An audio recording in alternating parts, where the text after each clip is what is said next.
అభిరామ్ వచ్చి వెళ్ళాక ఆమె నెల రోజుల వరకు ఇక మనిషి కాలేదు అన్నారు నారాయణరావు గారు. కళ్ళల్లో ఉప్పొంగే కన్నీళ్లను కళ్ళజోడు వెనకాల దాచాలని విశ్వ ప్రయత్నం చేస్తూ. అదేమిటి అని నేను తెల్లబోయాను. అభిరామ్ ఆరోపణలకి ఇప్పుడు చూస్తున్న వాస్తవానికి ఎంత తేడా? ఏమిటి అగాధాలు? ఎందుకు ఇలా అవుతోంది? నా మనస్సు చాలా తల్లడిల్లిపోయింది. ఏమిటండి అసలు ఏం జరుగుతోంది? అందరూ ఒకళ్ళ బాగు కోసం మరొకరు పరితపించిపోతూ ఆవేదన పడుతున్నారు. మీ కుటుంబంలో ఇలాంటి తేడా ఎందుకు వచ్చింది? నేను మీ తమ్ముడు లాంటి వాణ్ణి, నిజం చెప్పండి ఆత్రంగా అన్నాను. ఆయన ఏమీ మాట్లాడలేదు. భానుమతి గారు కన్నీళ్లు తుడుచుకుంటూ పక్కకు తిరిగారు. ఒక్క నిమిషం ఆగి ఆవిడే తెప్పరిల్లుతూ, అభి చాలా ఉత్తముడు రవిశంకర్ అందామె. ఎన్నో జన్మల పుణ్యఫలం వల్ల ఈ జన్మలో నాకు ఇలాంటి కొడుకు లభించాడని అనిపిస్తుంది. సౌందర్య కూడా మంచి పిల్లే. వాడికి చక్కని ఈడు జోడు. వాడి బాగోగులు నాకన్నా బాగా చూసుకోగల అమ్మాయి. అందుకే ఎన్నో సంబంధాలు చూసి ఏరికోరి ఆ అమ్మాయిని తెచ్చుకున్నాను అంటూ ఒక క్షణం చెప్పటం ఆగింది.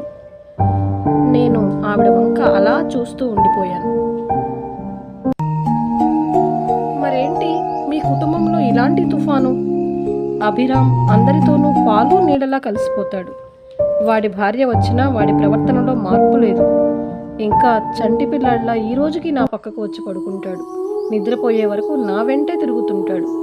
ఈ రోజుకి ఆఫీస్ నుంచి వస్తూనే అమ్మా అమ్మా అంటూ నా దగ్గరికే పరిగెత్తుకు వస్తాడు. మొదట్లో నా మనస్సంతా ఎంతో ఆనందంతో పొగిడిపోయేది. పెళ్ళైనా కూడా వాడి మనస్తత్వం, మా పట్ల వాడికున్న ప్రేమ ఏమీ మారలేదు. నా అభి వ్యక్తిత్వం ఎప్పటికీ ఇలాగే ఉంటుంది అనుకునేదాన్ని. నా పెంపకానికి నేనే గర్వపడుతూ ఉండేదాన్ని. ఆవిడ మాటలకి నేను స్థాణువైపోయాను. కానీ సాటి ఆడదానిగా రాను రాను సౌందర్యలో ఏదో కనిపించని అసంతృప్తి నేను గుర్తించగలిగాను. అలా అని వాడు సౌందర్యాన్ని ఎప్పుడూ తక్కువగా చూడలేదు. మహారాణిలా ట్రీట్ చేసేవాడు.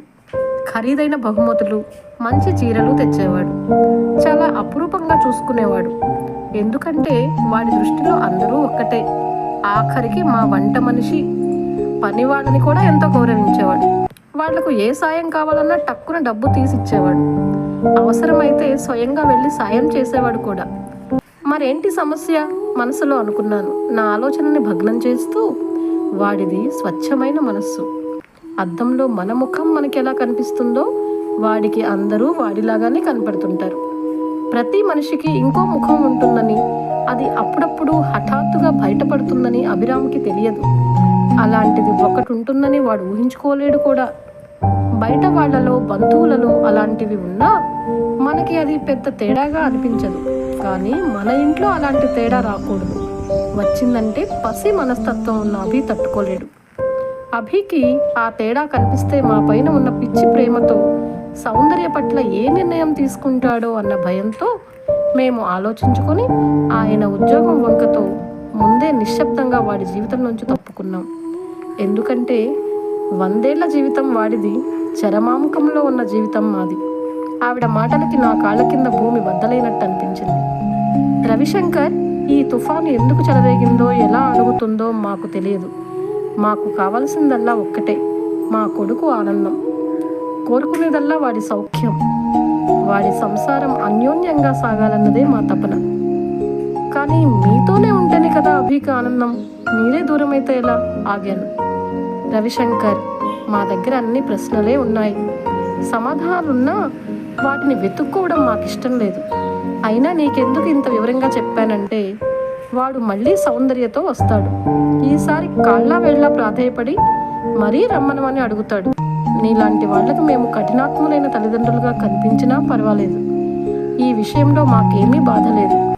పొరపాటున అభి ముందు మమ్మల్ని నువ్వు మంచివాళ్ళుగా నిలబెడితే, వాడు వచ్చి వెళ్ళాక మేము కుంగిపోయామని చెబితే వాడు తట్టుకోలేడు. అందుకే నీకు నిజం చెప్పాను. నా ఊహ నిజమైతే అభిరామ్ ఈ పాటికే విషయమంతా తెలుసుకోమని నిన్ను ప్రాధేయపడే ఉంటాడు అన్నారు భానుమతి గారు. ఆవిడ ఆఖరి మాటలకి ఉలిక్కిపడ్డాను. కొడుకు మనసేమిటో, కొడుకు ఏ క్షణానికి ఎలా స్పందిస్తాడో తల్లికి కాకపోతే ఈ ప్రపంచంలో ఇంకెవరికి తెలుస్తుంది? మౌనంగా అక్కడి నుంచి నిష్క్రమించాను. కానీ మౌనంగా ఆ 2 హృదయాలు రోధిస్తున్నాయన్న విషయం నా హృదయాన్ని తొలిచేస్తోంది. భానుమతి గారి ఊహ కరెక్ట్ అయింది. మరో నెలకి సౌందర్య మా కోడలు అంటూ భానుమతి గారు కంటి నిండా మెరుపులతో నాకు విశాలకి పరిచయం చేసింది. ఆవిడ వయస్సు 25 తగ్గిపోయిందా అన్నంత హుషారుగా ఉంది. 4 రోజులు సరదాగా గడిచాయి. సౌందర్య నిజంగా చాలా మంచి అమ్మాయి. అందరితో కలిసిపోయింది. ముఖ్యంగా మా విశాలకు చాలా నచ్చేసింది.